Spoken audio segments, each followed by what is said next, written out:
देश के पूर्वी दरवाजे पर दस्तक दे रहे बड़े संकट की बात करते हैं। यास चक्रवाती तूफान का असर पश्चिम बंगाल और ओडिशा में दिखने लगा है। मौसम विभाग की तरफ से जो ताजा जानकारी दी गई है उसके मुताबिक सुबह 11:30 बजे तक यास अत्यंत भीषण चक्रवाती तूफान में तब्दील हो जाएगा। ओडिशा और पश्चिम बंगाल के कई हिस्सों में कल से ही बारिश शुरू हो चुकी है। हवाओं की रफ्तार धीरे धीरे तेज हो रही है। तस्वीरों में भी वो आप साफ तौर पर देख सकते हैं यास तूफान कैसे धीरे धीरे रफ्तार पकड़ रहा है और उसी का नतीजा है कि कई इलाकों में तेज बारिश शुरू हो गई है। कई जगह तेज हवाएं चल रही हैं। ये वो अलग अलग इलाके हैं ओडिशा के और पश्चिम बंगाल के जहां पर असर दिख रहा है और ग्राउंड जीरो पर एनडीआरएफ एसडीआरएफ की टीम लगातार लोगों को आगाह कर रही है।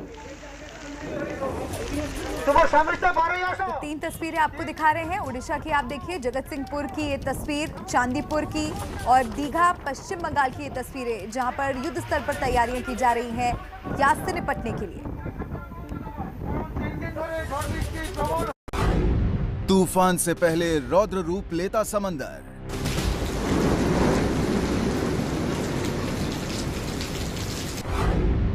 तूफान की आहट के साथ आफत की बारिश।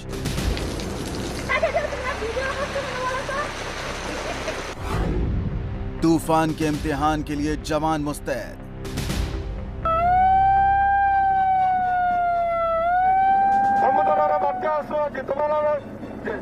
को चली जाओ।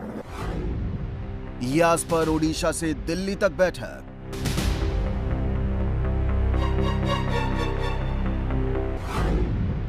कोरोना काल में एक और परीक्षा।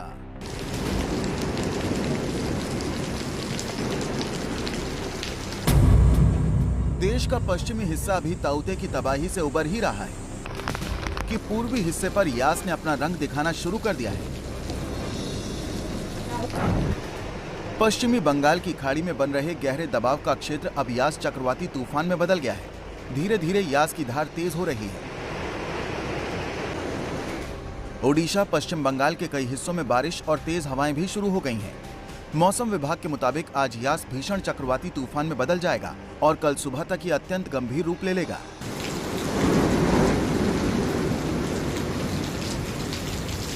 इस दौरान यास के 26 मई यानी कल दोपहर ओडिशा पश्चिम बंगाल के तट से गुजरने का अनुमान है।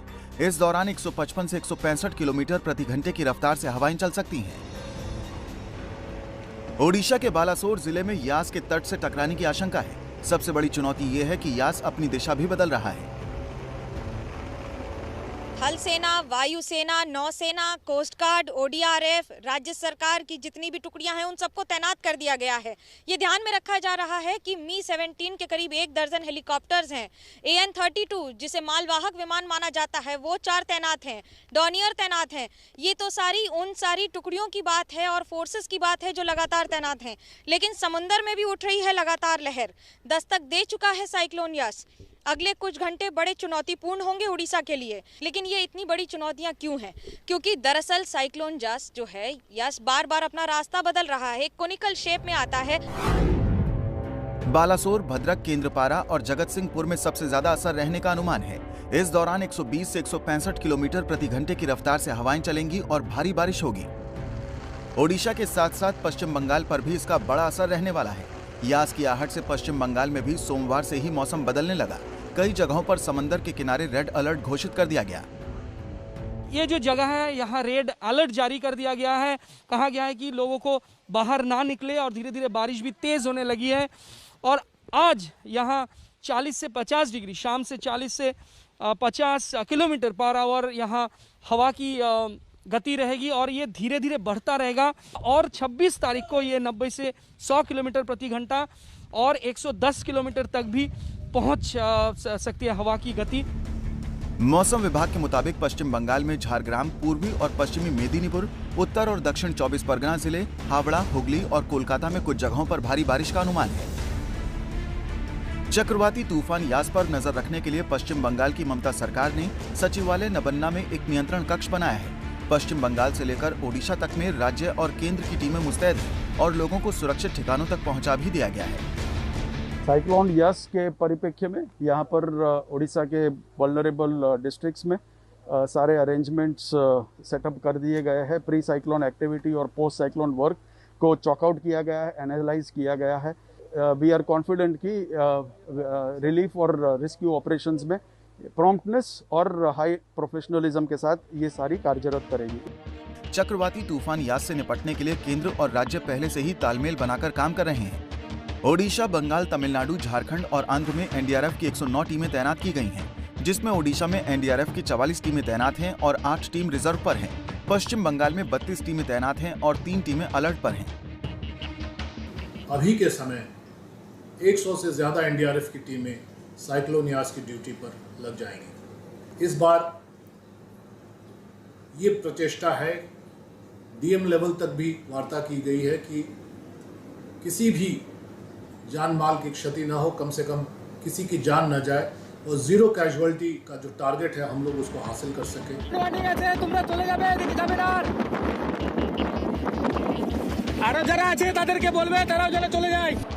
कोरोना काल में यास तूफान नई मुसीबत की तरह है। हालात को देखते हुए सोमवार को गृह मंत्री अमित शाह ने बंगाल, ओडिशा, आंध्र के मुख्यमंत्रियों के साथ बैठक भी की। पूर्वी राज्यों में ऑक्सीजन के 24 प्लांट हैं। ऐसे में केंद्र सरकार का जोर है कि ऑक्सीजन प्लांट को नुकसान न हो, ताकि कोरोना मरीजों के इलाज में तूफान बाधा न बने। यास तूफान को लेकर पश्चिम बंगाल की मुख्यमंत्री ममता बनर्जी ने कम सहायता राशि देने का भी मुद्दा उठाया। फिलहाल सबकी कोशिश है कि यास से नुकसान कम से कम हो। यास का असर बिहार, झारखंड के साथ असम, मेघालय के कुछ हिस्सों पर भी पड़ने का अनुमान है। आने की सूचना जारी की गई है। आप अपनी जान माल की सुरक्षा के लिए वापस बंदरगाह लौट जाएं। तो यास तूफान का खतरा लगातार बना हुआ है और एक अहम जानकारी भी आपको इससे जुड़ी देते हैं। हिंद महासागर क्षेत्र में तूफान के नाम रखने की व्यवस्था 2004 में शुरू हुई थी। भारत, पाकिस्तान, श्रीलंका, बांग्लादेश, म्यांमार, ओमान और थाईलैंड इसमें शामिल हैं। 2018 में ईरान, यमन, कतर, यूएई देश भी इसमें जुड़ गए। यास तूफान का नाम ओमान की तरफ से रखा गया था और इसका मतलब होता है निराशा। और इस वक्त इसका असर कैसा देखने को मिल रहा है ओडिशा और पश्चिम बंगाल में, सीधा ग्राउंड जीरो से आप तक पहुंचा रहे हैं। मेरे सहयोगी का रुख कर लेते हैं, कुंतल चक्रवर्ती पश्चिम बंगाल से जुड़ रहे हैं। कुंतल, किस तरह की इस वक्त आप तस्वीरें दर्शकों तक पहुंचा सकते हैं वहां से और क्या तैयारियां हुई हैं? देखिए, हवा की गति अब जो है मैं महसूस कर सकता हूँ। कल ऐसा नहीं हो रहा था, कम लग रहा था। बारिश भी हो रही है धीरे धीरे। आप जब ये बुलेटिन शुरू किया तब ज़्यादा बारिश थी, अब बारिश कम हो गई है और समंदर की तरफ सूरज पांडे मेरे साथ है, सूरज को दिखाने के लिए कहूँगा। कल जो था समंदर इससे काफ़ी नीचे, वाटर लेवल काफ़ी नीचे था, लेकिन फिलहाल ये ऊपर, ये लहरें आप देख सकते हैं, ये ऊपर आ रही है और काफ़ी ऊपर तक, कई बार ऐसा हो रहा है कि काफ़ी ऊपर तक आ रहा है। तो ऐसा ही है, कल से आज समंदर की परिस्थिति जो है पूरा बदल गया है और यहाँ से सीधा ये जो सड़क जाता है ये न्यू दीघा की तरफ जाता है। सुनसान, बंद दुकानें, सुनसान सड़क और यहाँ एनडीआरएफ की 5 कंपनी टीम और एसडीआरएफ की 4 कंपनी, नौसेना की तरफ से 90 ऐसे सुरक्षा कर्मी यहाँ हैं, सुरक्षा बल के 90 जवान यहाँ हैं। और आपको बता दूं 1,10,000 लोगों को तटीय इलाके से, पूर्वी मिदनापुर के तटीय इलाके से सुरक्षित जगहों पर ले जाया गया है और अस्पताल जो है या फिर जो सेफ होम है और जो आइसोलेशन सेंटर है, यहाँ 72 घंटे तक पावर बैकअप रहे, जो दवाइयाँ हैं इम्पॉर्टेंट कोविड के लिए वो रहे, एम्बुलेंस रहे, क्विक रिस्पांस टीम रहे, ये सब इंतज़ाम कर लिया गया है ताकि अगले 72 घंटे तक अगर पावर कट रहता है, ये देखिए लहरें यहाँ तक लहरें पहुँच रही है और कल वाटर लेवल काफ़ी नीचे था। ऊपर से आप भी बहुत बड़ा खतरा मोल ले रहे हैं, इस तरीके की तस्वीरें दर्शकों तक पहुंचा रहे हैं और संदेश भी ये दे रहे हैं कि देखिए खतरा कितना बड़ा है, इसी से आपको सावधान रहना है। इसलिए कोस्टल एरियाज से बिल्कुल आपको दूरी बनाए रखनी है और बहुत बहुत अपना ख्याल भी रखना है। कुंतल, आप अपना ख्याल रखिए। मनोज्ञा भी हमारे साथ जुड़ गई है उड़ीसा से। मनोज्ञा, आप भी पूरी सावधानी के साथ हम तक वो तस्वीरें पहुंचाइए कि उड़ीसा ने तैयारी कैसे की है, क्योंकि उड़ीसा को अब तक जितने साइक्लोन से वो निपट चुका है, माना जाता है कि सबसे कारगर तैयारियां भी उड़ीसा की ही रही हैं अब तक। तो क्या देख रही हैं आप इस वक्त ग्राउंड जीरो पर? ये बारिश की बूंदे हैं और ये आगाज हो चुका है उस साइक्लोन का जो इस वर्ष का सबसे बड़ा साइक्लोन माना जा रहा है। साइक्लोन यास की खासियत ये है कि भले ही उसकी गति जो है अभी बार बार बढ़ रही है, यानी कि 10 किलोमीटर प्रति घंटे से उसकी रफ्तार 20 किलोमीटर प्रति घंटे की रफ्तार हो रही है, लेकिन ये जो तेज हवाएं हैं ये बता रही हैं कि इस समय इस इलाके में माहौल क्या है। दरअसल ये सारे वो ट्रॉलर्स हैं जो सामान्य तौर पर सूखी जमीन पर होते हैं, लेकिन अभी अगर कुछ है तो सूखा कुछ नहीं। दी इंटायर एरिया इनंडेटेड, यानी कि पानी भर गया है इन सारे इलाकों में। ये ऊंचे ऊंचे पेड़ हैं जो आपको दिख नहीं रहे होंगे क्योंकि ये भी ढके जा चुके हैं पानी से। मैं इस समय इस जेटी इलाके में हूँ और इस जेटी इलाके में आमतौर पर लोग पैदल आ जाते हैं। घरों में पानी भरना शुरू हो गया है और जो घरों में पानी भरा है ये अगले कई घंटों तक भी रहेगा, यानी कि 72 घंटे तक का जो सावधानी की बात कही गई है उसे भी ध्यान में रखा जा रहा है। ये इलाका दरअसल मछुआरों का है। मछुआरों को पहले ही अपने घरों में रखा गया है, लेकिन उनके लिए भले ही ये रोजमर्रा का काम हो, इस समय खास ख्याल रखा जा रहा है कि जितना संभव हो सके लोगों की जान बचाई जा सके, जान माल का कम से कम नुकसान हो। ये सारे मछुआरे हैं यहाँ पर और ये सारे ट्रॉलर्स, आपको मैं दिखा दूं कि तबाही का मंजर शुरू हो चुका है।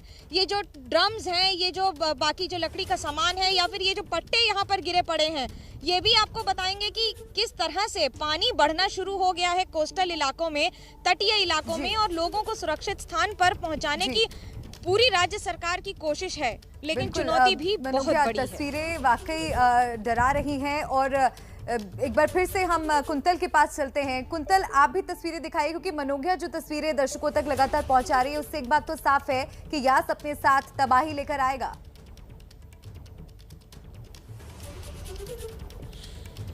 जी, उम्मीद है ऐसा ना हो, क्योंकि जिस तरह से केंद्र सरकार और राज्य सरकारें काम कर रही है उससे इससे पहले फौनी तूफान के समय या फिर उम्पुन के समय जिस तरह की तबाही देखा गया था वैसा ना हो, ऐसा ही उम्मीद है।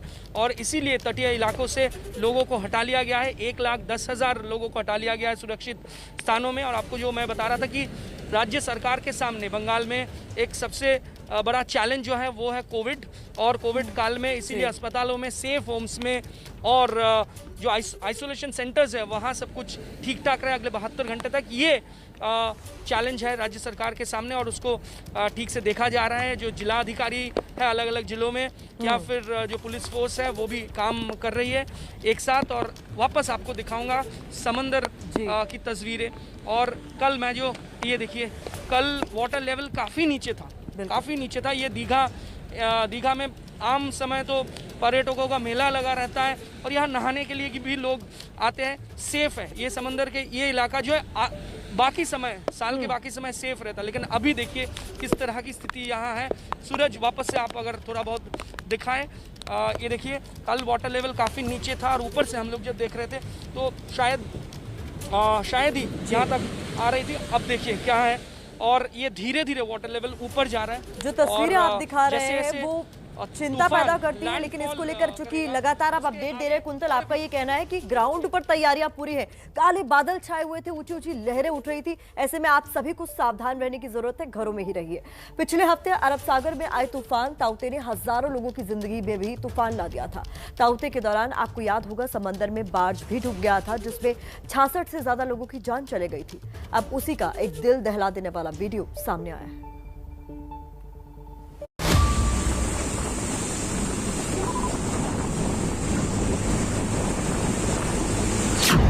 समंदर की ऐसी खौफनाक लहरें आपने बस फिल्मों में देखी होंगी।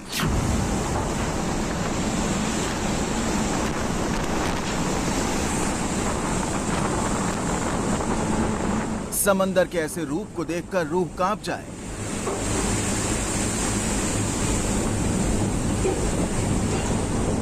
समंदर की लहरों के आगे बड़ा सा टगबोट कागज की नाव की तरह लग रहा है। अंदर ये तस्वीरें टगबोट के अंदर से बनाई जा रही हैं। वीडियो में दरवाजे के पास एक युवक खड़ा नजर आ रहा है। दोनों में कुछ बात भी हो रही है। अरे कुछ नहीं यार, लाइफ में होता रहता है, चिल यार, मस्ती करो। लाइफ में रिस्क रहना चाहिए, ठीक है। ये सोच इंजन रूम से कैसे पानी पूरा निकल जाएगा। और 2 घंटा, वो 2 घंटे के बाद शांत हो जाएगा। तूफान के सामने भी हंसते खेलते समंदर के शांत होने की उम्मीद जताई जा रही है, लेकिन अफसोस ऐसा हो न सका। टग बोट के कर्मचारी सूरज चौहान ने ये वीडियो बनाकर अपने दोस्त को भेजा था। तूफान की चपेट में आने से सूरज चौहान समेत टग बोट में सवार 13 में से 11 लोगों की मौत हो गई। सूरज का शव गुजरात के वलसाड से मिला था, जिसकी पहचान परिवार वालों के डीएनए टेस्ट से मिलान के बाद हो पाई। तो जैसे कि इस रिपोर्ट में आपने देखा 11 लोगों की जान इसमें चली गई थी और अब डर यास से निपटने का भी है, इसीलिए हम बार बार आपसे यही अपील कर रहे हैं कि सावधान रहिएगा, घर पर ही रहिएगा।